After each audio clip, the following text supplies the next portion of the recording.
em mais um tutorial. E nesse tutorial eu vou ensinar vocês a como recuperar a sua conta no Facebook. Não precisa vocês se desesperarem, porque é muito fácil. E agora vou estar ensinando. Primeiramente, eu queria que vocês estivessem assinando o nosso canal. É bem facinho. E o link é www.youtube.com/tutoriaisinmédio. Você vai lá, você clica nesse e já vai abrir o nosso canal e vocês vão assinar. Então, voltando, vocês vão no www.facebook.com. Vai abrir a página do Facebook.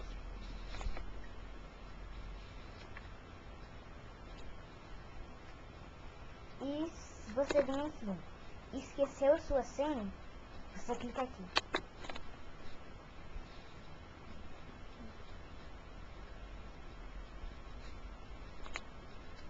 Aqui vai pedir para você colocar o seu e-mail, o seu telefone ou nome de usuário completo.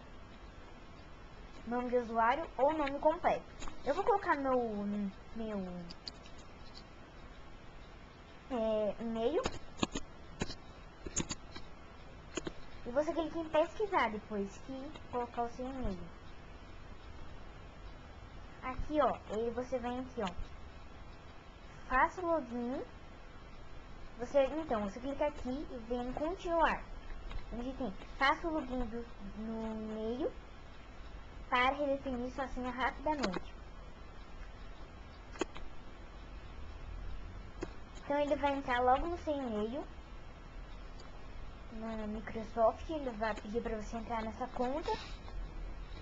Depois que você entrar na sua conta, está carregando, vai colocar sua senha, seu e-mail. Pode ser e-mail ou uma conta do Microsoft, não sei o que sabe.